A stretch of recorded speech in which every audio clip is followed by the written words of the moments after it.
What's going on, guys? Welcome back to Neeks Sports. Today we're going to be previewing the Manchester United versus Tottenham Hotspurs game tomorrow. And also we're going to be looking back, recapping the Champions League and Europa League draws. So let's get into it.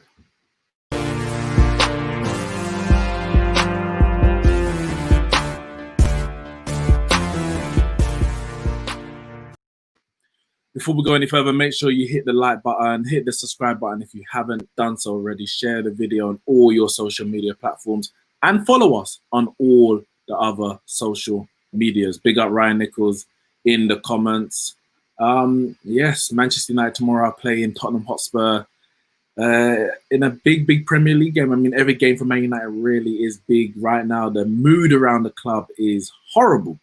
And, you know, I don't blame any of the fans for feeling, you know, so down at the moment because things are not going the way we wanted after lockdown. You know, we came out of lockdown, had a good end to the season, finished third when no one expected it. And we had some optimism going into the season. It's all been sapped away little by little as the months has progressed. So a win tomorrow will be huge.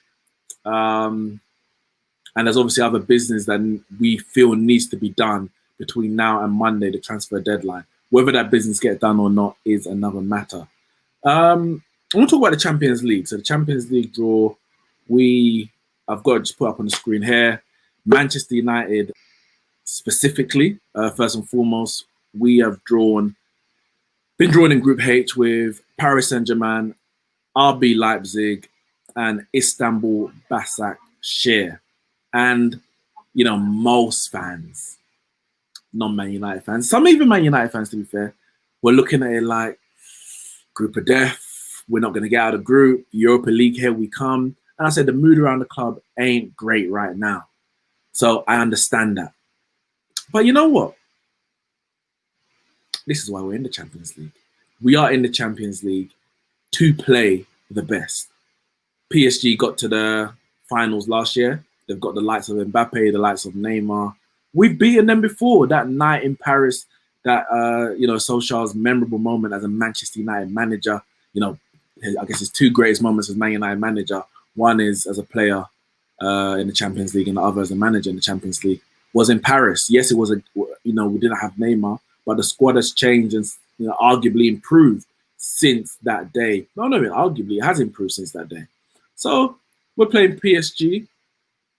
Are we favourites to go through ahead of PSG? No. But am I confident we can get something at least out of one of the two games? Yes. We're in the Champions League for this reason, to play the big teams. I'm going to bring in Carl here.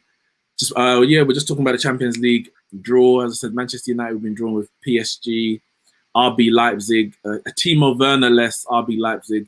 I mean, at the moment, that doesn't seem like anything because Timo Werner ain't scoring a goal at the moment. But, you know, he's not there. He was important for them. And Istanbul Başakşehir. Looking first at Man United's group, what's your first thoughts of that group? What my initial reaction when I first saw the draw, I was like, well, Man United is out.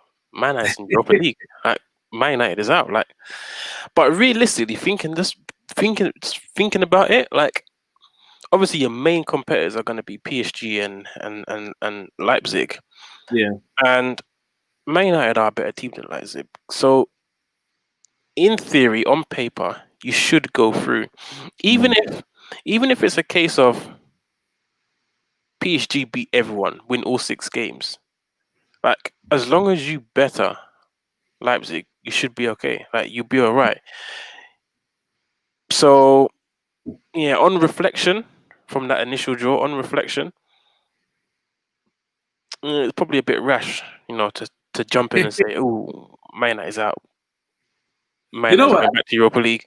But at the moment, you're not playing great football. But the group stage is a long process. Yes, we start in a couple of weeks.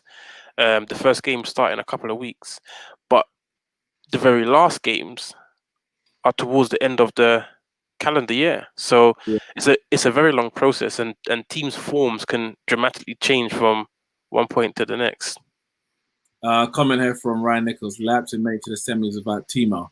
I mean, They made it to the quarters with Timo. They made it to the quarters. No, they made it to the quarters with Timo, and they played one game without him. That's what happened.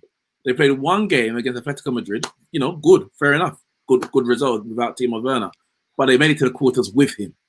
And one may argue that they maybe wouldn't have got there without him. I'm not saying it's a one-man team. They've got a very good setup there with Nagelsmann as well, a very good coach. But they played one game without him. So let's not try and rewrite history there. He also says Leipzig is better than Man U. Listen, that's your opinion. I'm not going to say you're wrong. Me personally, but as Cal said, if you look on paper, our team is the second best in the group. Second best in the group. Now, this is where the management and the coaching comes in. Can you get those players to, play to the best of their ability, to gel, to go out and get the results? And, this is where Solskjaer his mettle will be tested. As I said, he made his name as a Man United manager because of this result in the Champions League. Now he's going to have a full campaign, at least 6 group games, provided he's still the manager for all 6. And he's going to be able to test his mettle. And as it is at the moment, we've got, I think, PSG's our first game, then Leipzig, PSG away, Leipzig at home. Then we've got back-to-back games against Istanbul, Başakşehir. And for me, I like that back-to-back because you can just, even if you were to lose your first 2 games, you can go bam, bam, 6 points if you win those 2 games. And if you can't win those 2 games, you're not qualifying for the group anyway. But you win those 2 games, bam, bam, 6 points. Whereas Leipzig and PSG, we're playing back-to-back. So somewhere, someone, if not both, are dropping points over those 2 games. So you put yourself going into the last 2 games in a position where generally it will be in your hands to now go and qualify. So I know when we look at the Premier League, a few Premier League fixtures where you've got PSG, then Chelsea, then Leipzig, and Arsenal. So there's going to be a lot of rotation. This is why the last couple of days of the transfer window are so important, because we're going to need the squad depth to cope with all these matches. If we go into them with the squad that we've got now, we're having to play Lingard in a game here or bloody one matter and that kind of stuff, you're going to struggle. You're going to struggle. So I think, not to go on too much about the transfer market right now, but I think we can come out of this group. PSG, they're the best side, but I'm not expecting PSG to win all 6. This is a Champions League. It just doesn't work like that. It's not just simple as we're the best team, we're going to win all 6 games. So I expect them to drop a point here or drop a point there. And hopefully a point here or a point there is going to be against us when we play them. But it's not going to be easy. 100% not going to be easy, but I think we can get through. We'll look at the English teams first, and then we go around the other big teams in Europe. Group C, Porto, Man City, Olympiacos, and Marseille. That one looks very simple for Man City. It does. However, if you look back to last season, I think last season Man City had a similar group in the sense that in terms of difficulty, and I remember Lyon was in their group, and I think Lyon in their first game they lost, didn't they? Their very first opening group game against Lyon. I believe they definitely lost once to Lyon. I don't remember. I think it was the opening game they lost to Lyon, and we was like. And Lyon probably the equivalent to Porto, I'd say, in terms of difficulty.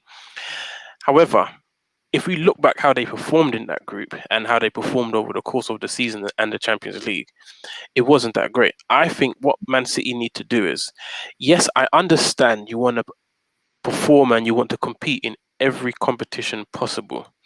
And Man City are in a position where, in this group, they could play players like Jesus and Ferran Torres and rotate the squad a bit and still get the results. However, if they do that, they won't play their best football and they won't instill the most amount of fear that they can into the oppositions. If they play their best team in all the games, maybe except the last game or the last 2 games when they've actually mathematically qualified, if they play their strongest team and are going 3-4-0 against all these teams, you put yourself out there as favourites, as real contenders, and the opposition teams out there will look at you and say, you know what, we can't take Man City for joke this year. Like if you go out there rotating and playing a semi B team with a semi A team, and you're 2-1 and 3-2. Honestly, it's not going to happen. You need to build momentum. It's the Champions League. You need to build momentum. think Pep sometimes overestimates his B team. Like, they're a good team, but a lot of Europe, if not, a lot of Europe has caught up.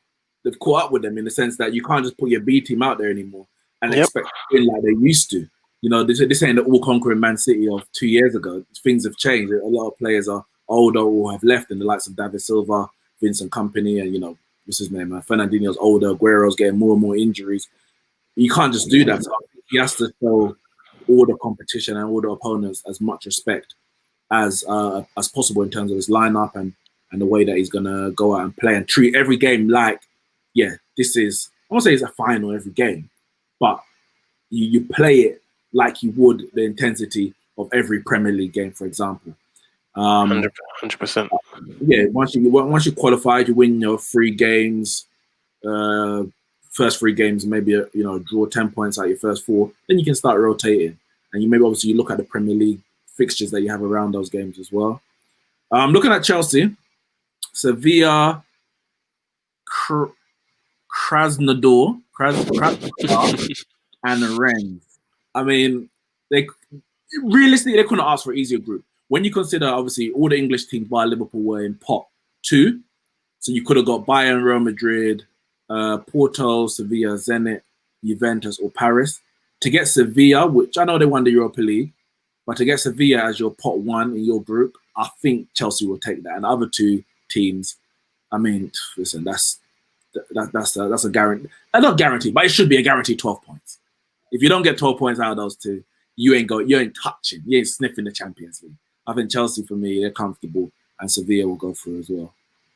Yeah, I'm in the same thinking as you. I think that's very comfortable for both Sevilla and Chelsea. I mean, it would just be pretty much the game of that group is literally between Sevilla and Chelsea to battle it out to see who will get the top spot, and that's literally about it. Everything else is pretty much history. Just looking at the other 2 teams in their group, but personally, I think with Drogba and Malouda selecting the teams and the pots. Yeah, what's your theory around this?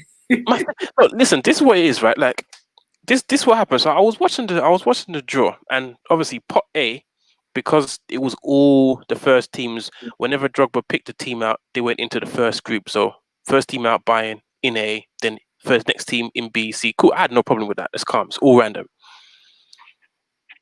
Then we get to the second pots now, and Drogba picks out a team.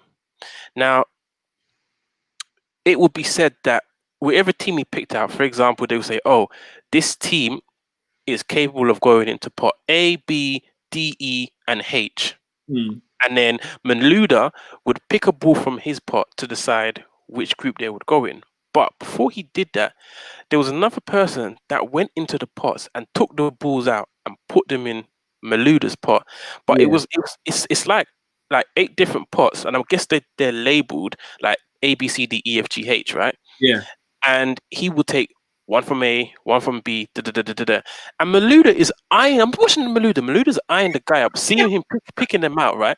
And obviously, say for example, so Drogba picks out Barcelona, and we're all thinking, "Ooh, Messi versus Ronaldo. Could they go in Juve's group?"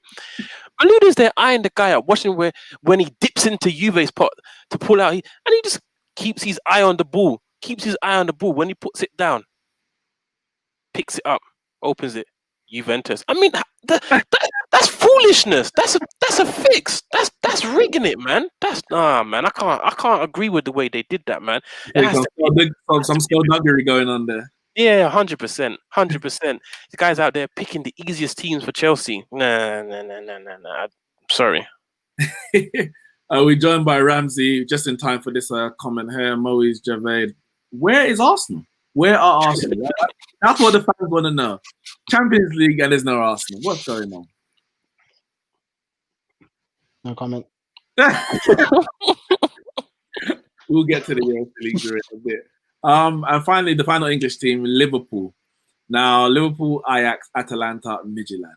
Liverpool are that good that you think, well, Liverpool are going to win the group. And I think they should win the group. But this is going to be an interesting group because Atalanta are a very, very good attacking side. They last 2 years, I think, they've broken records in Serie A for the amount of goals scored. They were, I wasn't say they were pushing for the title last year, but they were making strides that looked like they could challenge. They're one of the most exciting teams in Europe, especially going forward. And they nearly knocked out PSG, I believe it was, wasn't it? When that again, that Choupo-Moting scored late. I'm sure that was against Atalanta. I think it was. Nearly 100% sure it was. But yeah, I think they nearly knocked out PSG last year. They've got a very good philosophy, and I'm excited to see this group. It'll be good because you're going to get 3 teams. I don't know much about Midtjylland apart from Rashford. That's the team Rashford broke.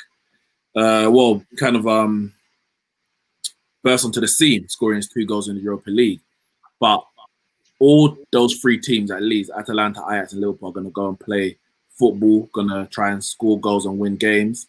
And I think you might get a few upsets. Liverpool ain't just going to blow away the group, I don't think, and win all their games. You're going to get a few high-scoring games, draws possibly, and maybe an upset here or there. But I expect Liverpool to go through nonetheless, because Atalanta and Ajax will also take points off each other as well. And, Liverpool, Jurgen Klopp, he's well-versed in all of this. I'm just hearing that James Rodriguez has scored a goal. Yep. You're not got me your FPL team. Why am I not getting my FPL? No, but Dennis and Joshua, do I need to get him in? Like, what is going on here, man? I need to get him because he ain't even that expensive. I don't think he's that expensive, is he? Who is he like? He's like 7 or 7.5. Yeah. Hey, wow, this is criminal. How have I not got him in my team? But yeah, what's your last thoughts on Liverpool? Ramsey, I'll come to you first.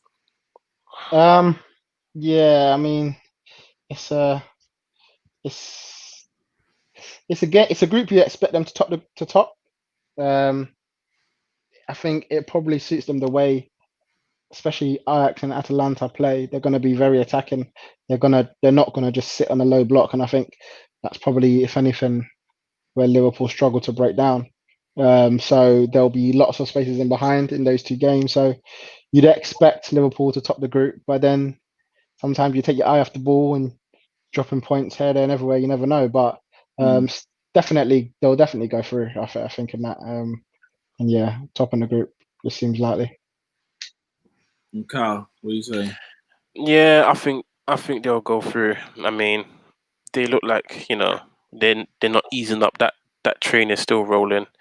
I mean, last year they had PSG and Napoli in their group, and they made it through. And that's on paper is a harder group than this group that they got. However, they did make a meal of it. It was very difficult to the wire, but they did make it through in the end.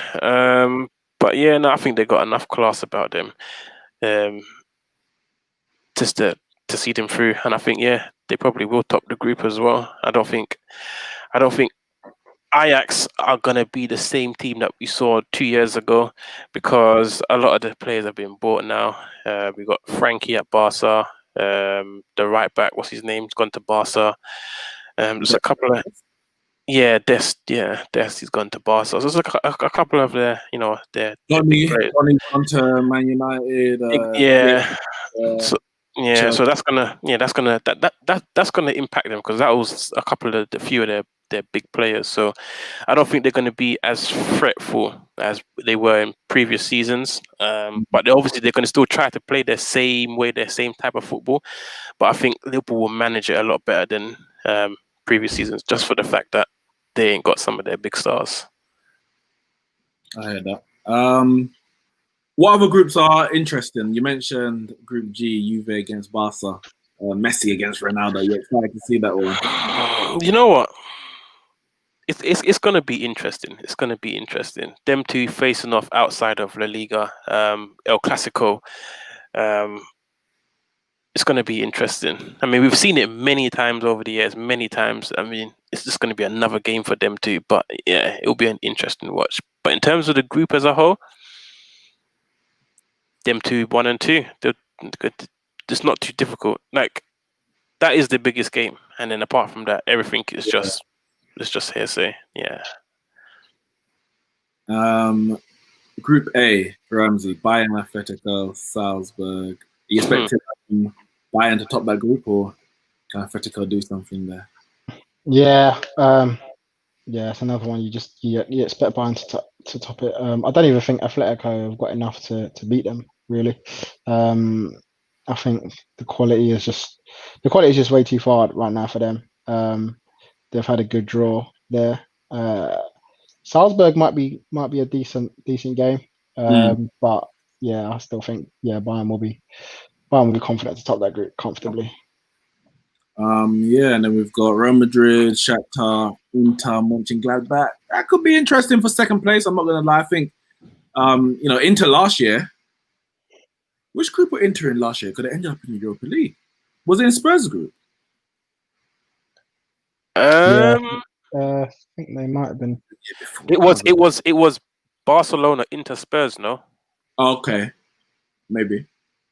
Listen, this whole season, everything's just been this massive break between the seasons. I can't remember anything, but yeah, it's not certainty to go through. Mönchengladbach, Shakhtar are seasoned at this level. They're always giving. They don't really get that far, but they can get to a last 16 if the chips fall right for them. So I think second place is up for grabs in that group. Of course, Inter will be favourites to get the second place alongside Real Madrid, and then we've got group. Oh, wait, you say that? I personally think Inter are challenging for top spot against Real Madrid. No, I expect Real Madrid to.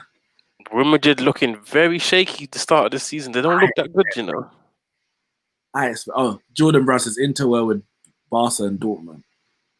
Barca and Dortmund. Was it Barca? I suppose it was Barca and Spurs. Yeah. No, I think that might have been the year before. That's what I was thinking. It might have been the year before.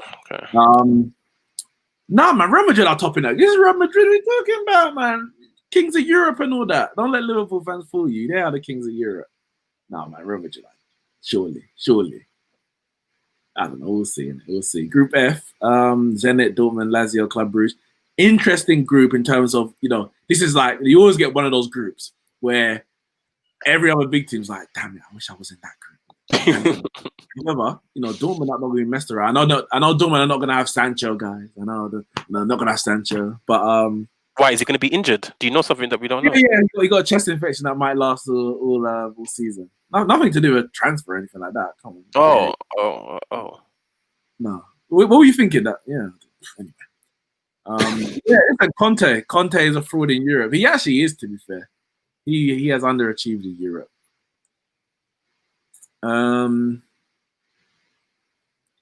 Yeah, almost saying Zenit, Dortmund. Yeah, Dortmund's going to be a decent team, and Lazio. Their top goal scorer was in the not Bundesliga, in the Serie A last year, Immobile. That is gonna be a decent group. Zenit, I don't know what Zenit are doing these days, to be fair. Club Brugge, their Europa League standard.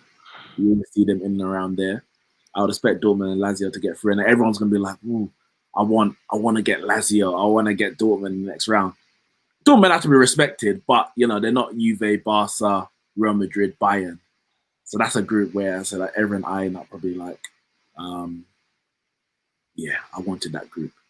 Like Man United. Which would you say Man United is in a group of death? It's hard to say because Man United fan, I'm like, yeah, we're in the group of death. But others might be looking at it like, oh well, it's only Man United. They used to be good. They're not good anymore. I don't know. I mean, I don't think there is a massive group of death when you think about the I don't think there is people that you expect to go through. There's not. I feel like usually you get, for me, Leipzig without Timo Werner are going to be a different team. And so I don't think they'll be as strong as they were. But obviously, if it was based on last season, then it'll be a lot more difficult. But yes, things have changed a bit. So I don't think it's group of death. I think you've got a difficult third hard team, but I wouldn't necessarily call it a group of death. I don't even think there is one.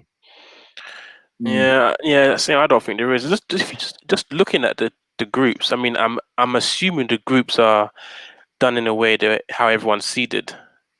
Well, yeah. So we've got the first seeds. You mean in terms of the quality? No, So all the teams at the top of the group is like either league winners, Europa League winners, and yeah. So if just looking at it, like for Man United, there isn't really a harder team for pot three than Leipzig. One could argue Atalanta or Inter. That's about it, but that's realistically around the same level as Leipzig. I mean, Leipzig got to the semis last year in the Champions League. Yeah. So, in terms of group of death, it doesn't really get much harder than that. You could say Paris Saint-Germain for Bayern Munich, the two finalists last year, but that's just nitpicking. So it doesn't really get much harder than that. But yeah, I don't really think it's group of death to be honest with you. That's fair enough. Let's move on to the other competition in Europe. I always forget there's another one sometimes. Wait, the one that you was playing in last season? Oh, what? When was that? I can't remember. Carl, that's their last European trophy. That's what they're still hanging on to. Man's talking about European trophies. Have some shame, my friend. 100%. As we dwell on our cup winners back in '95, man. What a day! What a day! You remember it like it was yesterday. Boy, yeah, man. One of our favorite games. I think we lost. I think we was in back-to-back finals. We lost one in the last minute when some guy scored from the halfway line or something like that. The ex-Spurs player.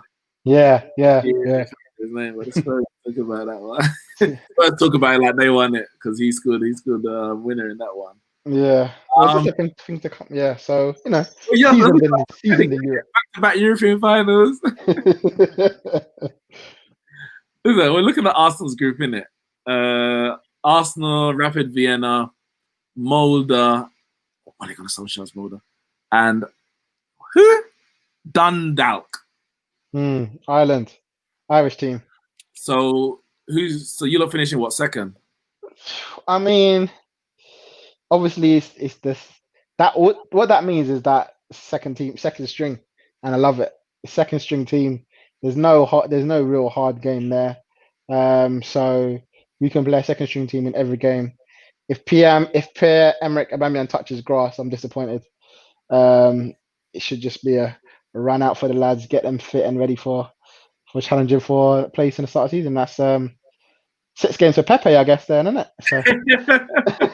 So, and then so comfortably. In fact, if we drop a point, I'm disappointed. If we drop a point in that group, I'm disappointed.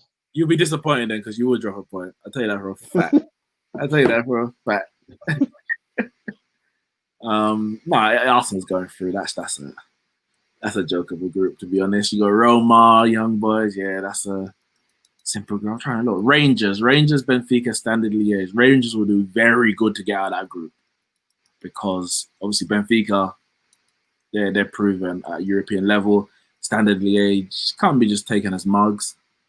We've got Leicester, Braga, Leicester, AK, and someone else. Zororia, Luhansk. What's your thoughts on Leicester? You think Leicester can get out of that group and make a run in Europa League, Carl? Yeah, 100%. I mean, yeah, they can definitely get out of that group. I think the way they've started the Premier League season this so far, you would have to see what kind of team the manager puts out and how much importance he puts on the Europa League, because he might not want to burn out all his resources, burn out his first team playing in the Europa League, because obviously their next game this weekend they're playing West Ham, and they're at home, and West Ham is a very beatable team for them, and obviously if they beat West Ham, having beaten Man City 5-2, and stay on 100% win rate so far in the Premier League, they're in a very, very strong position, and I feel like they could do very well again this season in the Premier League. So it's all about what the manager's thinking. If they're going out there and fielding their first team, and literally going out for the win, yeah, they can get out of that group. 100%, I believe they can get out of that group. But I don't know what they're going to do and how much importance they're going to place on this Europa League. I think they have. I mean, go on, Ramsey. Yeah, you have to. I mean, this is literally what you're fighting the whole season for. I mean, I know fair enough they kind of fell into it in the end, but I mean, you're fighting the Premier League all year to get into Europe. You know, you're in Europe now. playing a weak side and going at the Europa League just makes no sense. Like there's the last team in that group, maybe you can field a weaker squad, but even then, like you want to just get the win, innit? Get the win. Even if you get them first, put a strong team out.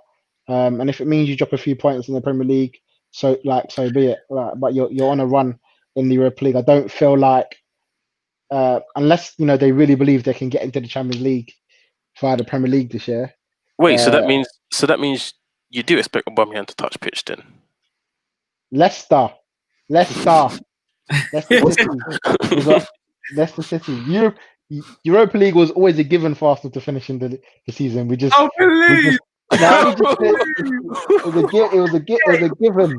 was a given. We just decided to just toy with Spurs a bit, you know what I'm saying? But we got there in the end, and comfortably so. And so yeah, this is. I mean, and also the thing is, like, when you don't have European experience like Leicester, obviously they were seeded second it shows that the teams that are all in first have got their experience in Europe. You just need to just go out and play your heart out, because you don't have none of your players really know how to do it. I know they signed Under from Roma, but they haven't got a squad of players that are experienced in Europe, even at Europa League level. So you have to just feel like they have to go out and treat every game like it's a must win sort of thing. And maybe they get to the last couple of games and they're comfortably through. But yeah, I feel like for Arsenal and Spurs, having that bit of European experience, you kind of know what you're doing at this stage. But yeah, the Leicesters. To be fair, the Leicesters and Celtics and Rangers of this world have to go in, because Celtic barely make it past the group stages in the Europa League these days. So yeah. Then we've got Celtics. Celtics first seeds in their group. Sparta Prague, Milan, who scraped through on penalties versus Rio Ave. They were 2-1 down, and they got a penalty in the 122nd minute, extra time, to equalize and go to penalties. And they won like 9-8 on penalties. But they were so fortunate because every time they missed their penalty in sudden death, and they missed about 2 or 3 penalties in sudden death, Rio Ave missed their penalty immediately after. So it was twice in a row, actually. They missed, and then Rio missed. I think Donnarumma might have saved 1 or 2, or at least 1. I know he saved 1. And they missed their penalty again, and then Rio Ave missed, and then Milan scored. And so Rio missed 3 penalties in a row, and that cost them. So Milan, very, very fortunate. Listen, they're third seed in the Europa League. That's a disgrace. AC Milan. They won 3 Champions Leagues that 2 Champions Leagues that I can remember. 3 in our lifetime. I think early 90s, I can't remember. Did they actually was 3 in our lifetime? Yeah. I think they won in 1990. 89. So for Kyle, that's all 4 in your lifetime. Listen, how have they fallen? And I know Have Hope likes to do this. Man United like AC Milan. We're not that bad. We are not that bad. Because when we end up in Europa League, we're not third seeds. That's disgraceful. Nah, that's bad. The thing is, they've had their money problems. They've managed to keep Zlatan for another year, so it's 4. He's gonna be carrying them through. But yeah, their experience is awful. Sorry, is it 4-1, Car? Yeah. James. Oh my god! I need to get him in our team because this is a disgrace. Because I'm just going to be dropping down this FPL table. I don't know who's got him, but I'm sure a lot of people must have him. They do. Yeah. So this ain't great. Dominic Calvert-Lewin an assist or something? Give me something, man. No, just like Decore. I wish I could give you such good news, bro. Bloody hell. I don't know, man. It will be your son, man. I don't bloody well know. Decore. Decore. That ain't gonna help anymore. And finally, Tottenham, Group J, Ludogorets, Lask, Royal Antwerp. Well, listen, that's a walk in the park, man. It really should be. That last game, they'll deal with them. We dealt with them in the Europa League last season. Ludogorets, they're usually Champions League cannon fodder at the bottom of the group. And Royal Antwerp. I'm trying to... Did they used to be like Champions League back in the days? Who? Yeah. Royal Antwerp. I ain't seen them for years. Belgium, innit? Yeah, Belgium. Yeah. Mm. Yeah, that's an easy group. I just want to cast our eyes quickly over to Group F, Napoli's group. That's a bit of a tough one, you know. Sociedad and AZ and no mugs. Just putting it out there. Now, that'll be an interesting group, actually. How do you say that? Who's that last team? No idea. Oh yeah, Napoli. Sociedad are decent. Sociedad are a decent team, and yeah, Napoli as well, of course. But yeah, I mean, gonna be nearly impossible to. I know we've done our Europa League predictions already. We're gonna obviously revise a few things in maybe the next podcast. We'll see what Ramsey decides. But yeah, which teams? If you go back to Champions League, which team do you think we're gonna see drop? I guess it will be most of the. It looks like it will be most of the third seeds that will drop in. If we're saying there's no group of death, that bodes well for Europa League teams because you don't expect a big team to drop out. But you know, one or two. It's not done on paper, innit? So someone's dropping out. No, there's going to be a couple of decent. If you look at Liverpool's group, Liverpool's group. Ajax Atalanta going down there is a big team going into the Europa League. That's a big team. Is it? I think Ajax are depleted of their squad. Atalanta's a hardest out of the two. Yeah, it is, and also Man United's group as well. Man United or Leipzig finishing third. Yeah. Man United in Europa League still. Even Group F is tricky. If Dortmund or Lazio catch down there as well. I mean, Zenit's top because they're the league winners, but there's a few teams that could, potentially drop down there. Inter's group. As I said, I'm not certain Inter's gonna qualify from that group. I'm not gonna lie. So they could again drop in there and maybe look for some. I ain't gonna say revenge, but they want to do better this year in the Europa League than they did last year. Go one better and actually win it. So where's Sevilla safely through? Yeah, I don't need them dropping down. yeah. Sevilla safely through this time, bro. Safely through. Let's see. Yeah, they're not gonna drop out of that. All right, well, guys, listen, you two, thanks for joining me. I'm going to head into my Man United Spurs preview right now. So, yeah, good luck to Barcelona. The new El Clasico, Juve against Barcelona, Messi against Ronaldo. Don't know what the fake El Clasico is going on over in La Liga. Nobody cares about that anymore. And Arsenal over in Europa League. I mean, good luck, I guess. You look. I mean, to be fair, Arteta might have you lot set up well. Hit teams on the break because teams in Europe generally like to play football. So if you lot sit back with your free at the back and ping balls down the line to Aubameyang, then you might have a bit more success. You weren't too far out. You missed a few sitters in the Olympiacos game last year. That would have got you through to what, the semis or the quarters? I can't remember now. Quarters. The quarters, okay. And obviously we had the bubble, so everything would have been like one leg, and it could have been different for Arsenal last year. But maybe this year, they can go on better because listen, getting to the Champions League through top four ain't going to be easy for anyone other than maybe Liverpool and Man City. So winning the Europa League might be, or will be, I think, a very good avenue possibility for both Arsenal and Leicester, Spurs as well. Mourinho's going to want to do something, win a trophy for Spurs, and maybe a Liverpool, Chelsea, Man City, if they drop into it from the Champions League, they could win the Europa League. Well, anyway, guys, thanks for joining me. All right, cool. But guys in the chat, we're not done. We are going to head into our Manchester United and Spurs preview. Obviously, that's tomorrow's game. I am joined by Indiana. Neeks, how you doing? I'm good, man. How are you? All right. I had a bit of a rush around this morning, and this afternoon. Okay. But I'm good. Yeah, we're just looking at the Champions League draw. First of all, what's your thoughts on Man United's group before we get into the preview?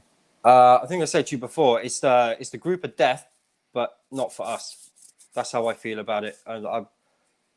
Why would you want? I'm seeing a lot of moaning from Man United fans, especially. Why would you want to be in the top 4 and in the Champions League and not play the top sides? Yeah, it doesn't make sense to me. So I'm buzzing about it. Actually, I'm looking forward to it. Just because you want to play the top teams. I'm not too happy about the run of fixtures. I think we play PSG. 4 days later, we play Chelsea. Yep. Then I think it's Leipzig, and then we play Arsenal. Correct. So I'd rather there were easier games on the weekend. Yeah, 100%.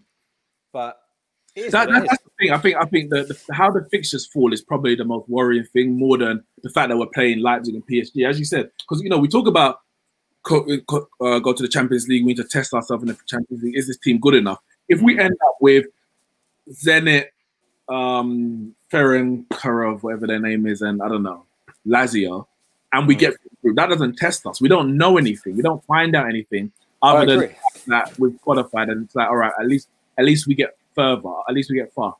Does that prove how good we are, how bad we are? It doesn't. I think by the end of this group stage, we will have a very good idea about a couple of things: how good the squad is, and how good the squad is. Getting through a group with weak teams is not going to prove either, and could paper over cracks will mislead enough to thinking how good we are, what expectations should be for the rest of the season. So it is what it is, isn't it? PSG, we've done it. We've been there before and got a result. Leipzig, listen, we're Man United, isn't it? We shouldn't be scared to play anyone in Europe. We take everything in our stride and hope that the players can perform on the day. That's for me. I got no huge expectations for a lot of these players playing the Champions League for the first time, and it's at the very least is experience for next season. Do you know what I mean? It's like I've got no expectations on the Champions League at all. I didn't want to come across like I think we're going to breeze it.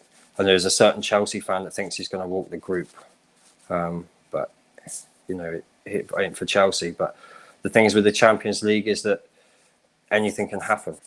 Yeah. It's just about being involved in it for me at the moment. Going into tomorrow's game, we see Erhan actually in the chat already. Carlos Vinicius is coming to bag a hat-trick at Old Trafford. Watch. So what are you saying? Kane's going to get dropped, yeah? You've got a better striker already. Fair enough. I heard that he actually outscored. Well, not out. Yeah, he outscored Kane last season. I know it was a bloody Portuguese league, but he got 18 goals in less minutes. So maybe they got a decent backup striker on their hands. Finally, I know before that they've had the likes of Llorente and Soldado and so it's a big upgrade on that. But in terms of Man United, so I've got this is my 11, but I would go with in the next game. So obviously the normal players, I don't have to go through them, but then I've got in Bailly, of course, ahead of Lindelof. Most Man United fans, if not all Man United are saying Bailly needs to start. Bailly needs to start. And I think against the pace that Spurs will have in the wide areas with Moura and Bergwijn, because I'm expecting Son that he's still going to be injured. We're going to need the recovery pace of Bailly. And also, Harry Kane, I know he likes to drop deep for Spurs and kind of dictate their attacking plays at times, but he is very much he can play very much as a target man as well in terms of bullying defenders, holding up the ball and bringing others into play. And I think if he plays against Lindelof, like we've seen before, teams will sit on him, strikers will sit on him and say, that's the place we're going to attack. Zaha, Shiluk and Ayew did it in the Crystal Palace game, and Kane will do the same thing if we start Lindelof. So I think Bailly has to start for me. I don't know what you think. 100%. The only problem is, for me, he's a new Ledley King. He's got it all, but he just can't stay fit. If you can keep him fit, then you're good. Like, you would play him over Lindelof every single time. Maybe him having lockdown and having that longer break will help him in terms of staying fit. Because I feel like a lot of times he's had injuries and he's been rushed back in, which doesn't help. Hopefully that recovery period has helped him, and he can stay fit and we can get some good games out of him. Yeah. But yeah, no, I wouldn't play Lindelof over him. No way. So looking at my my midfield, I've gone with Bruno and Matic as the two-man pivot. Whether you want to, Matic, I guess, will be a bit deeper for me, and Bruno maybe as an 8 more than a 6. And I'm not really a fan of even with Pogba with 2 6s. I'm not a fan of that. But I would put Bruno in there and Van der Beek as a number 10. I think for me, Van der Beek deserves to start. I think he's come in, he's done well. In all the games that he's played so far, came off the bench against Crystal Palace, of course, got the goal. He played against, so he only got a couple of minutes against Brighton, so I can't really judge that, to be fair. But then he played against Luton. He was clearly one of our better players on the pitch. And then he played and started against Brighton in the other Carabao Cup game. And I think you saw the way he just kind of slotted seamlessly into the team. Like he had been there all this time. He had played with his players. They always say good players can play together. And the way he just kind of just linked up with the likes of Pogba, Mata, especially throughout that game, good players play together. And I think he deserves to start. He looks sharp. He looks match fit. I know it's Carabao Cup games, but he looks sharp. We've seen other people. And the reason why I've taken Pogba out of my team is because he's yet to prove in any of his starts. I know he came off the bench against Brighton and scored a free kick and he looked decent, but he's yet to prove in any of his starts that he's actually match fit. Can he actually last and perform for 60, 70 to 90 minutes? He hasn't proved that yet. And I think with the energy, especially that two-man pivot, the problem is, as good as players as Matic and Pogba are, they both lack the energy to get around the pitch, buzzing around and snapping at the heels of the opposition midfield. And I think they can be outworked and outrun in the midfield, as good as they are technically. So you can either go with a Matic Fred, but then Fred doesn't have the passing ability of a Pogba or a Bruno. You can go with Pogba Fred as an option. That was a good midfield, and we played Sevilla in the semi-finals of the Europa League. But I think Bruno has the work rate of a Fred. I'm not saying he's as defensively minded, but I remember, what game was it? The Crystal Palace game. Gary Neville was saying Bruno's our best defender. So he has got a mind that he can do a job at both ends of the field. And I think with his energy in the midfield and his passing ability, you have the perfect midfielder to go next to Matic, who's going to be the more defensive-minded player. And then Van der Beek, yes, I think the number 10 position for me is his best. But then also, you can bring Pogba off the bench. And we saw how dangerous Pogba was when we played the first game after lockdown against Spurs, and he came off the bench and changed the game. Now, hopefully we're not in a position where we need him to change the game. But if we are, or whatever the case is, he can come in and fill many different midfield positions or many different roles. You bring Pogba off the bench, it's going to send a threat and fare down Spurs. It's undoubtedly. So I think him off the bench is even more dangerous than Bruno off the bench, Van der Beek off the bench, or Matic off the bench. So that's the midfield I would go for personally. And I know, what's your thoughts? And what's your thoughts? You wanted, because I know you had some thoughts about the whole Pogba debate we had the other day on the Football Terrace. Yeah, you kind of hit on it a bit. Like, for me, Pogba needs hard-working players around him, ball winners around him, and he needs that bit of freedom. So I completely agree. In a double pivot, it's not a good suit, is it? It's not his game at all. I do think he'll start. I do think he will, and I do think we'll see Van der Beek on the bench. But I do like what you've set up, because Van der Beek he's got an incredible football brain. He makes ghosting runs, his first touch passes. He's very aware of what's around him. He finds space so easily. He's always wanting the ball. Bruno, you touched on sort of his defensive duties. That when he came in, he started defending from the front. Yeah. So he was winning the ball, but he's an 8. Yeah. He is an 8. He's not really a 10. So I would like to see him deeper. Well, he plays 8 for Portugal. Yeah, he plays in the 8 position for Portugal. He's played there. I think he's that good that he can do that. He can play in both and be effective. But I think you see when he plays as a 10 because he wants to be involved in the game, and you can give him the license to drift around. But especially in a game like this, I think there needs to be a bit of discipline because Jose is going to be very, very strict with how he's set up. Definitely. No, I agree with you. I'm really that's going to be the most interesting thing about the game for me is how Jose sets up. Whether he's going to set up to counter attack or whether he's just going to come at us. I don't know. You never know with him. You never know what he's going to do, which is why he's one of the best, if not the best, in the world. Well, you know what? When we played Spurs, I think it was one of Jose's first games, or earlier in his Spurs career, we played Spurs and Man City back-to-back games, and nobody really gave us a chance.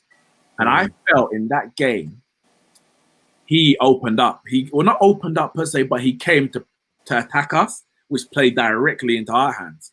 Yeah. But then when we played their ground, first game after lockdown, he went the other way. So he was like, we're going to hit you on the counter-attack. And of course, they got to go through Bergwijn, and we had to push for it in the end. I feel like I'll be surprised if he comes to attack. I think he's going to sit back and say, you don't have to break us down. Yeah, and I agree. I mean, if that happens, that's when you want Van der Beek to play in the 10. Yeah. That's when you want Van der Beek to play in the 10. So, and then I think doing that is also so important then to have Bailly as well, because if you're going to be the one dominating the ball and trying to press to get the goal, you're going to play with a higher line. You have to play with a higher line to squeeze the pitch. Therefore, they're going to have the ball in behind is always going to be an option.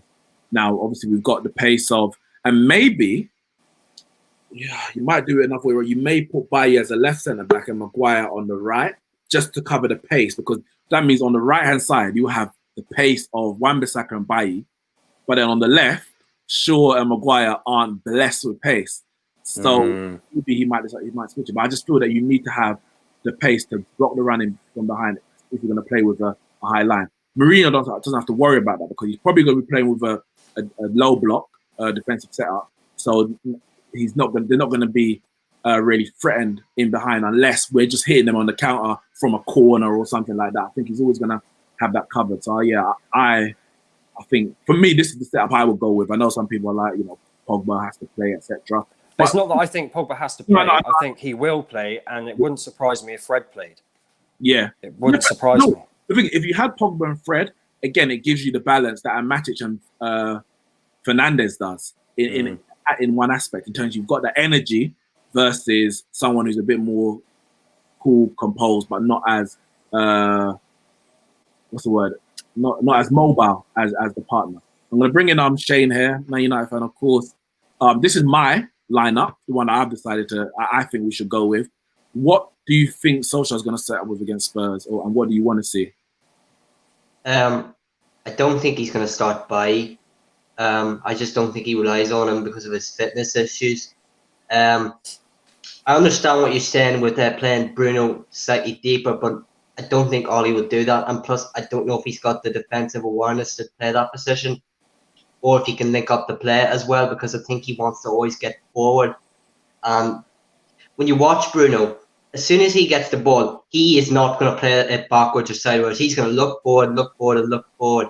And because he does that, he gives the ball away so much. And when you're playing slightly deeper, your responsibilities are a lot different because you've got to keep the game a lot more simple. You've got to be defensively aware of, like who's around you. You've got to be able to link up, play, get the ball into the attack very, very quickly. And I don't know if Bruno can play that role.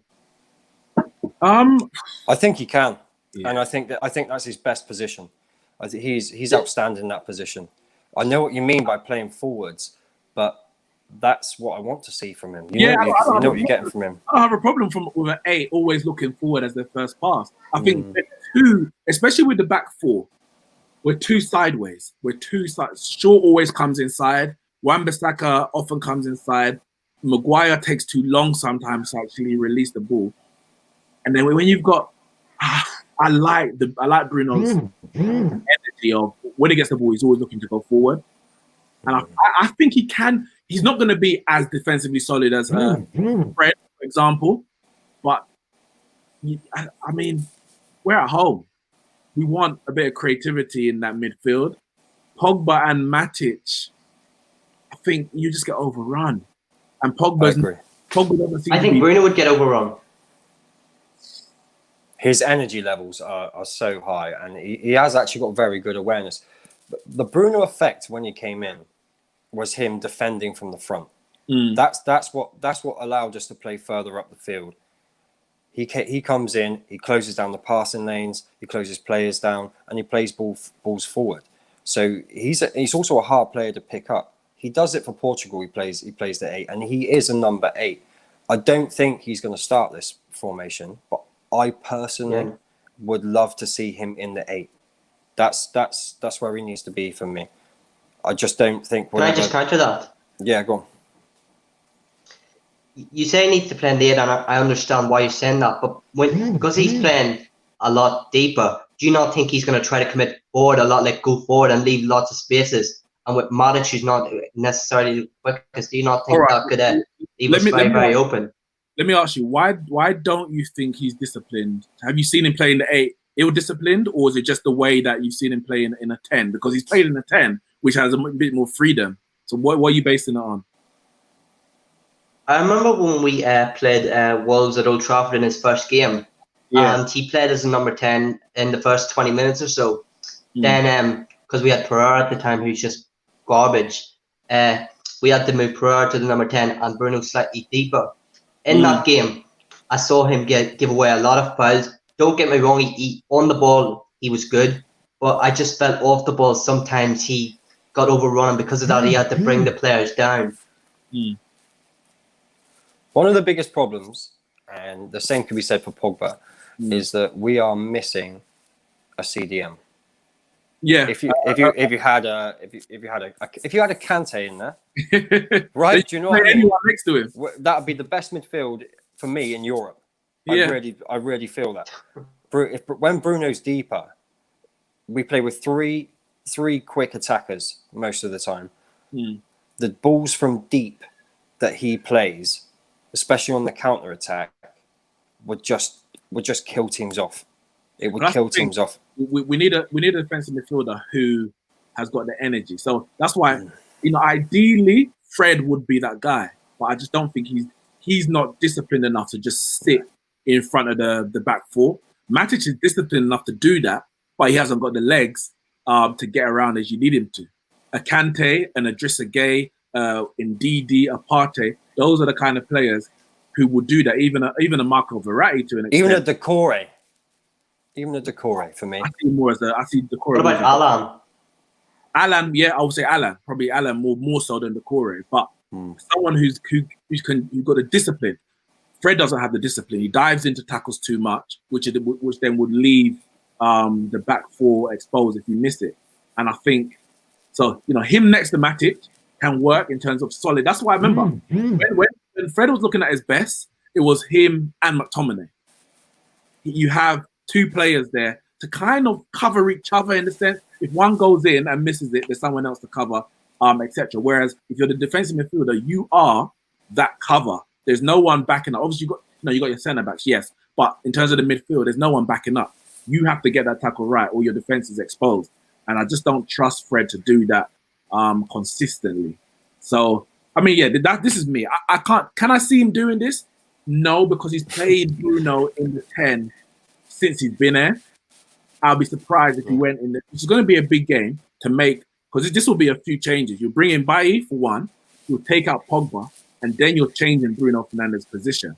So you're making kind of 3 major changes at once in such a big game. So they would have to have been working on it for a couple of weeks for him to make it. But ideally, this is what I would like to see. I just feel the balance of Matic and Pogba. I've seen it struggle when we get pressed. We play when we played West Ham, when we play Southampton. Yeah, when they just get when they get pressed. Even Chelsea.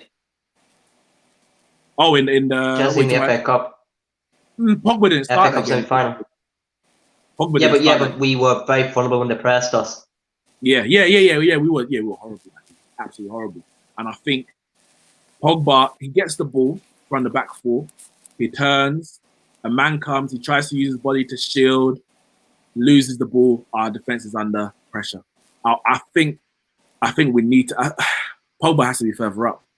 Now, Bruno may play this position, and we look at him, we're like, damn, you know what? Pogba's better there than him.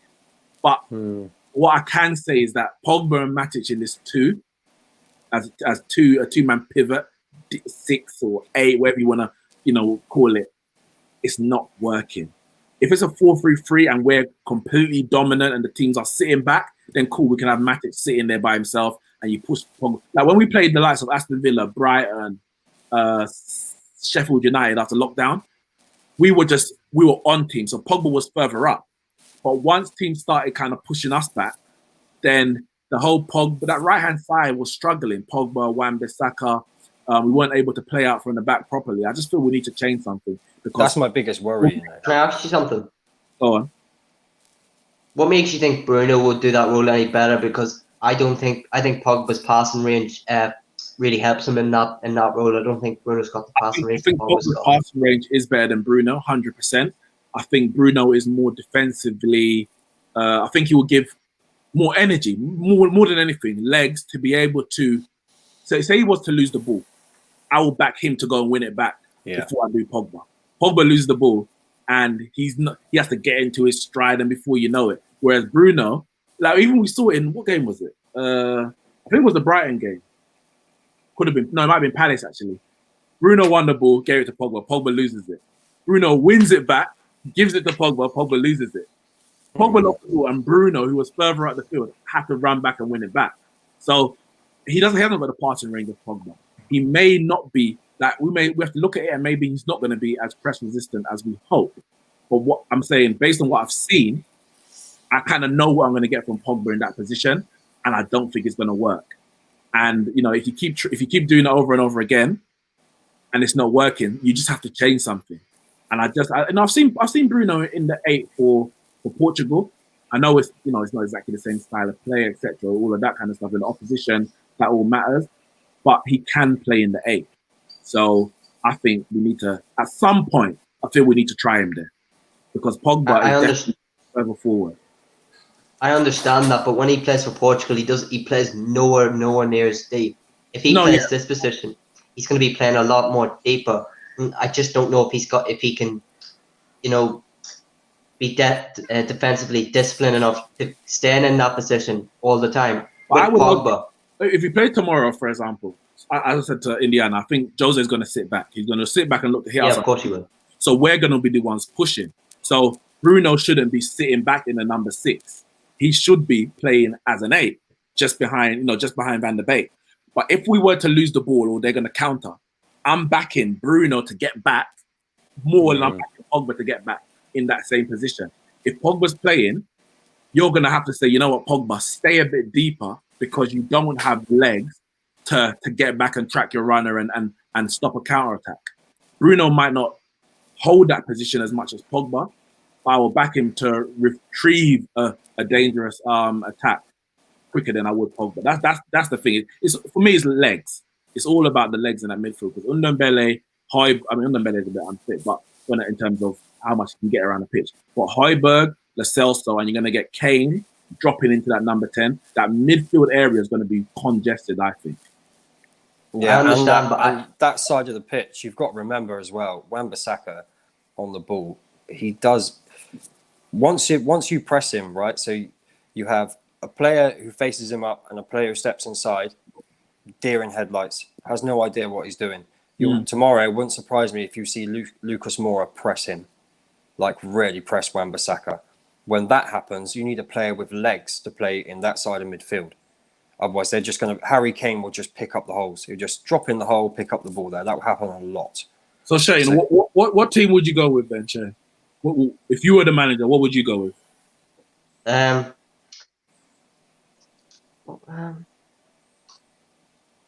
I would take Bruno out of that pivot, because I understand what you're saying. I would like to see him there, but I just think this is too big of a game to try him to experiment, shall we say. And I'd put Pogba in, and that's it. Okay. And what? Van der Beek where? Sorry. Van der Beek in the 10. Okay. Because realistically, they're going to be having a lot of players behind the ball, and you need someone who can not necessarily pick out a pass, but someone who can find spaces, and he's one of the best in the league at doing that. So that's why I'd start him. So in terms of predictions, what are you lot thinking? I gave mine yesterday on the Football Terrace. I said, if Bailly starts, I'm going 3-1. If he doesn't, if it's Lindelof, then it could get very, very tricky. No, I see it being a close game. I think it's going to be a 2-1. I just know Pogba's starting. Starting. I wouldn't be. This is just my team, innit? This ain't a prediction. Yeah, no, I know. I'm just saying it's. Do you think Bailly's going to start? No, yeah, I do. Oh, you think it? I don't. You know what? The thing is, when he did a press conference before the Brighton, everyone thought, Bailly's starting because he's gassing up Bailly. I didn't. Say that again. I didn't think he was going to start. I just think he said that to try to get into, the way sometimes managers say players aren't available, but then they end up picking them. I just think that's what Ollie tried to do. I thought, listen, when the way he was talking about Maguire and Bailly partnership last season, I was like, yes, Bailly's finally going to start. So when I saw Lindelof on the lineup, I was actually surprised. I'm not going to be surprised this time. I'm not going to let myself fall for any of Ollie's mind games on me. I'd save that for the managers, innit? So I expect him to go with his tried and tested team, which means Bruno in the 10, Pogba and Matic in the double pivot personally, and Lindelof at centre back. I agree. But it's not, I don't think we're gonna have to make subs. We're gonna make subs to change the game if that happens. I think we'll make the game too difficult if we go with the same team we started against Palace and the same team we started against Brighton. We have to change something. I mean, you start the hair. Yeah. I don't understand this. Yes, David Hair made some mistakes last year. The last 2 years, to be fair. But this whole Dean Henderson should be starting over David Hair. I think people are getting well ahead of themselves. Agreed. Dean Henderson's first year at Manchester United. Remember that. He played at Sheffield United. Cool. First year at Manchester United. David De Gea is the number one. Just because he made a good save against Brighton, against Luton, people are like, maybe he should be starting.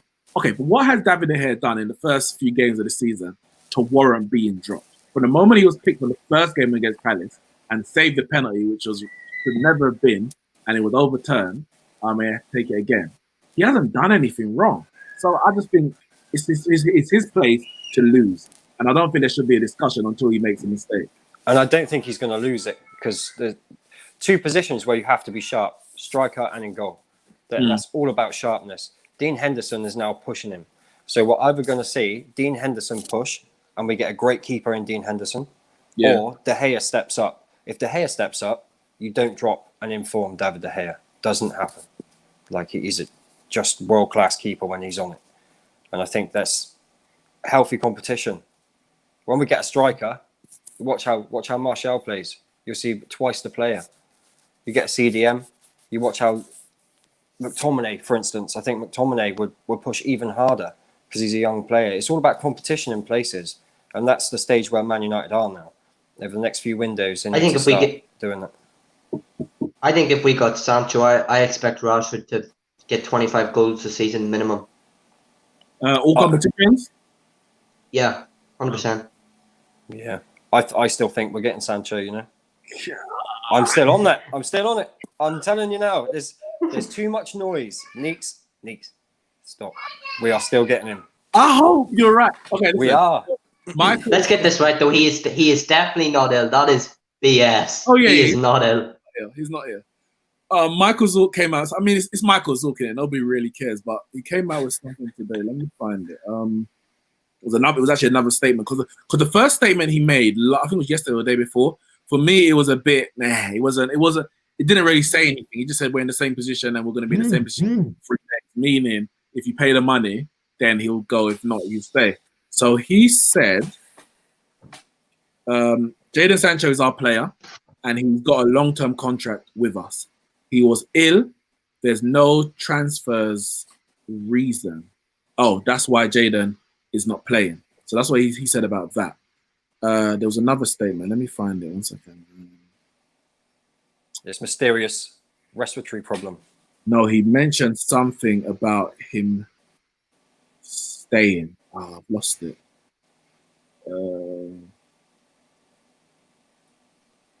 There's something else about him staying. Well, this is what I heard. What do you call the person who's at Dortmund at the minute, who's working for Sky, who keeps reporting like every day? What's his name again? Is it Graham? I can't remember. Graham I can't remember his name, but apparently everyone from Dortmund has been saying, "Why are you still here? Like Sancho is not going anywhere." No, but this is what I haven't heard. They kept saying about Sancho staying, but they haven't actually said that Sancho wants to stay, or Sancho hasn't said anything about him wanting to stay either. That's until I hear that come out of his mouth, then I'm going to cry. But I'm all right at the minute. Do you know how much money they're making right now off of this saga? Like the following's growing. Dortmund, Sancho himself, Man United. It's great PR. It's just brilliant, and it's come deadline day, he signs. Wow, amazing. The deal's already done. The deal's already agreed. We know what the price are. The personal terms are agreed. It's about paying up, and I think that will happen because here's the thing: if that didn't happen, then there would be another player coming in because everybody knows. It's going to be Ousmane Dembele. If it's not Sancho, it's going to be Ousmane Dembele. No, I still think they're separate deals. I don't think they're related at all. In the last few hours, this from Fabrizio, he said talks between Man United and Barcelona for Dembele are still on, as also with his agent. Man United are still trying to get him on loan. Ronald Koeman says his future depends on what he thinks. I haven't spoken to him about his future. We'll see. And then I can't see Ole wanting that. I cannot see that. 1 second. He further goes on. He says, still no agreement between Man United and Barcelona for Dembele. Man United are only interested in signing him on loan. Barca always asks for permanent deals. Not easy. Cavani has been offered again, but he wants a long-term contract and huge wages. And then less than half an hour ago, he has said Manchester United are in talks with Edison Cavani's agent. He wants a long-term deal, more than 10 million euros a season as wages, huge agent fees. Cavani has been offered to Man United for days, as also to other clubs. Benfica and Atletico deals months ago collapsed because of agent fees. So I think right now, let's see. Man United. Cavani's a deadline day deal. That's where the agent's like, hang on a minute, we haven't got a deal yet. Let's drop the price. And then 15 I swear Cavani rejected us in January. 1 second. 15 minutes ago, he said, Man United talks for different players, but won't accept to pay crazy wages and agent fees for Cavani. The talks are on. Won't accept to sign Dembele on permanent deal as Barca asks, only on loan. And won't accept to pay 25 million euros for Telles with 8 months left on his contract. So there's three deals that Fabrizio's talking about: Cavani, Dembele, and Telles. And at the moment, we can't agree whether it's loan, fee, wages, agent fee. We can't agree at the moment, and there's only a couple of days left. So I can't see Dembele coming. Just as a replacement for Sancho. This is an explosive player who, when he's fit, he's excellent. He is outstanding. He is just like, the guy can be world class. He can be. In fairness to Dembele, though, when he's on the pitch, I don't think he's a downgrade on Sancho. Like, he really isn't. Agreed. He's not a downgrade. But this guy's not just had hamstring problems; he's had surgery. Like, didn't he have to get a chef or something? To the Premier League. Listen, you see, for me, I think those two deals are linked. If we sign Sancho, we're not getting Dembele on loan. I can't see that happening. 100% cannot see that happening. Dembele on loan is purely, and the reason why we're saying loan and not transfer is two reasons, I think. One is because his injury record, we need to protect ourselves against that. We can't afford to fork out 50, 60 million euros, what they want, plus his £200,000 a week wages. and we have no idea what kind of future we're going to have in terms of the pitch. But also, by buying him for 50, 60 million, that's it. We're not getting Sancho ever. Sancho's going to go to someone else next summer because he would be an actual replacement. When you get him on loan, you protect yourself against the injuries, and you also leave the option open next summer to still go back into Sancho for the money. So I personally think Dembele and Sancho deals are 100% linked. The Telles one, well, listen, it's annoying because we want to sign players, but everyone in the market is acting very, very silly at the moment. We're trying to get Telles. They're saying 20 million euros. He can sign a pre-contract in January. So that's 3 months from now. He can sign a pre-contract with anyone. And they want 25 million. We're saying, all right, now 15 million. So someone needs to give, or he's gonna leave for free. Then you've got us trying to sell Chris Smalling, and we're saying Chris Smalling has got more than a year left in his contract. We're saying to Roma 20 million. Roma's saying 17 million, or whatever it might be. So I'm like, everyone is playing hardball in this market, whether it's Dortmund, whether it's us, whether it's Roma. We've just loaned out Diogo Dalot with no option. Andres Pereira's gone out with an option. So no one really wants to commit in this summer. I know Chelsea's gone out and spent because, of course, they had money from last year. But no one's really gone to commit this summer. And I think, listen, I'm not confident. We've got 2 days left. I am not Neeks. In fairness, with the Telles deal, I actually don't mind us arguing lowering the fee because with obviously he's only got 8 months left on his contract, and I don't mind us doing that. And apparently he's actually agreed to come next season because apparently he really wants to come. But with the Sancho deal, we've just looked like idiots because the Glazers think that Dortmund were going to lower the price. Don't be stupid. Dortmund are known for selling players at such high prices. Why did they think that they were going to lower the price? Like, why did they think that?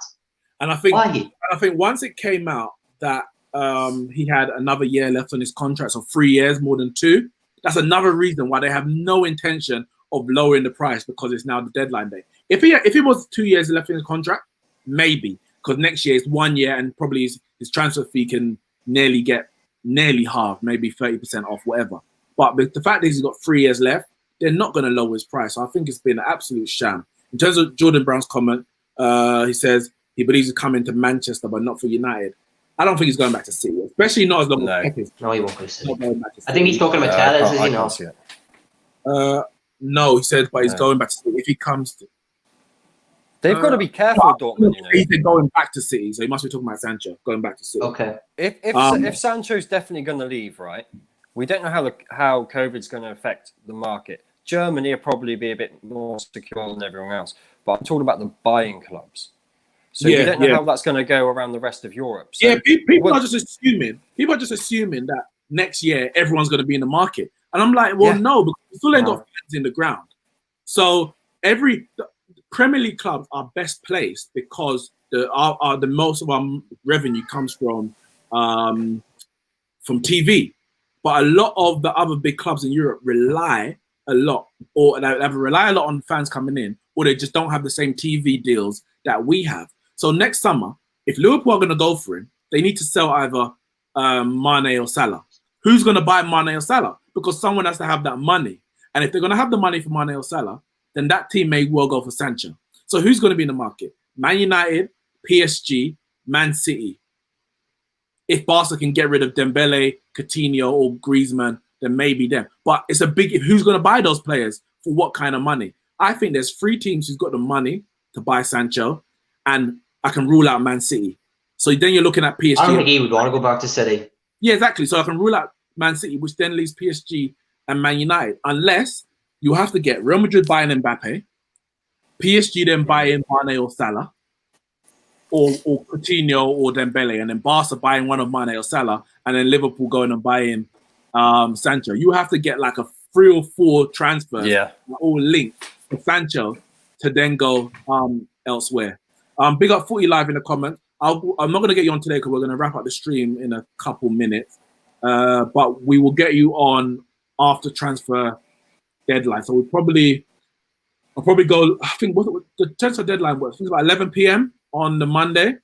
So I'll be on the Football Dugout Monday night on that channel. So check that out, and then that finishes at about 9. So then after Monday, after the deadline, we'll probably go live as the window closes, and we can get you on then. He says Cavani deal is on, but Dembele is the main target as an alternative to Sancho. Yeah, the Cavani deal, it worries me because he's gonna want 3 years, big wages, fee. He's 33 years old. He's a good striker, but what are you gonna get out of him? Listen, if Cavani gives us a year and a half of good football, then I'm cool with it. You know, the money. He's not starting though, is he? He's not coming to start. I think he. Block. You want a Cavani. You want a Cavani against a low block. That's not Martial's game. We've needed a striker for a few seasons now. I know everybody jumps on the Martial. He's a god train, but that's just not true. You want Martial to run at players. That's what you want him to do against the low blocks. You want players like Cavani who get on the end of crosses. But you know what? Cavani could be starting in a front three of Rashford, Cavani, and Martial, because remember at PSG when Zlatan was there, he was playing a lot of the times out wide. So he's not adverse to actually playing out wide. Or if Solskjaer wants to go with a 2 up front, he does that for Uruguay, for example. He's got the movement that you need for a number 9, if you're going to be honest. His movement, for me, his movement is... He's probably the best in Europe, and he's right up there with Cristiano Ronaldo in terms of off-the-ball movement. To find that Lewandowski. No, not he. Cavani's better. Off-the-ball movement. Those runs that he makes off the shoulder. Yeah. You know what? I don't think there's another striker in Europe who can actually compare to him in terms of that. His problem is his finishing. Now, one-touch finishing, Cavani is brilliant. Given that chance, he'll take it. But when he has a moment to start thinking, oh, let me place it here, place it there, that's when he messes up. The big games and the big moments, it gets in his head and he blazes it over the bar or kicks straight at the keeper. That's his problem. But his movement is second to none in Europe. I'll tell you that. He's an under pressure finisher. If you put him under pressure, he's putting in the back of the net. It's just one of those. I agree. So if we can get 18 months out of Cavani on 10 million a year, I take it, because I'm talking that's a top level striker. I just can't back that we're going to get 3 years. This is my worry. We signed Dembele and Cavani, and they both get injuries, and they're both on 200k a week. That's 400k a week in the medical room. Do you know what I mean? That's Cavani, Dembele, Bailly, and Phil Jones playing FIFA for the rest of the season. Do you know what I mean? Like, I just don't see it. I just don't see it happening with Dembele. I can maybe completely wrong, but it's such a risk.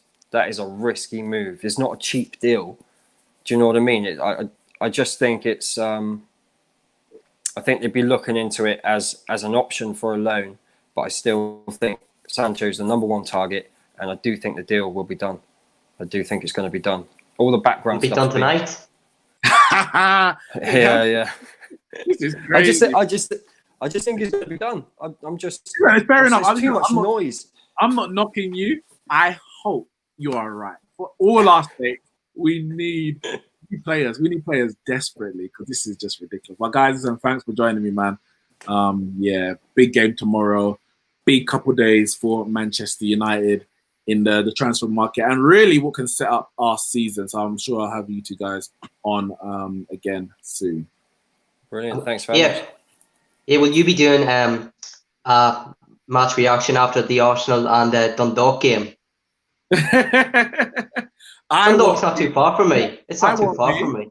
Ramsey will. So maybe he'll do a live, or he might just do a I'll speak to him. Maybe he'll do a live, but he might do a pre-recorded video. But he definitely does all the previews and reviews for the game. So I'll chat to him about that. Right. All right, thanks, man. If they don't beat them, they are an embarrassment. Who? If Dundalk don't beat Arsenal? No. Dundalk, I think Dundalk aren't doing good this season. I'm pretty sure they're like fifth or something. There's only like 10 teams in the league, so not doing well. That's fair enough. All right, man. Thanks for coming on. Jordan Brown, Barcelona not letting go of Dembele. Everyone follows English media. I follow Fabrizio Romano, and he's Italian, so I don't know. Ronald Koeman came out and said, well, listen, it's up to him. It's up to him. Barca might not want to get rid of him, but if they're going to give Fabrizio, if they're going to give Ronald Koeman autonomy to develop the squad in the way that he wants, he may have to get rid of some players. Koeman said it's up to Dembele what he wants to do. Barca want to sell him. They don't want to loan him.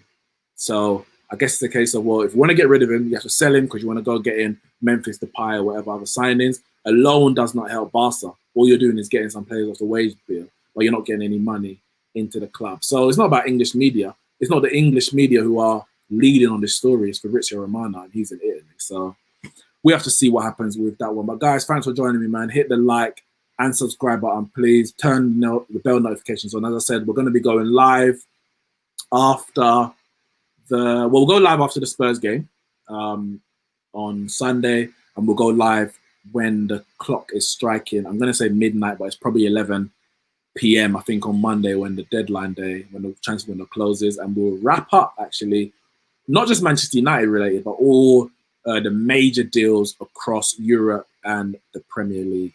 That is it from me with your Manchester United versus Spurs match preview and Champions League and Europa League draw recap, and I'll see you soon.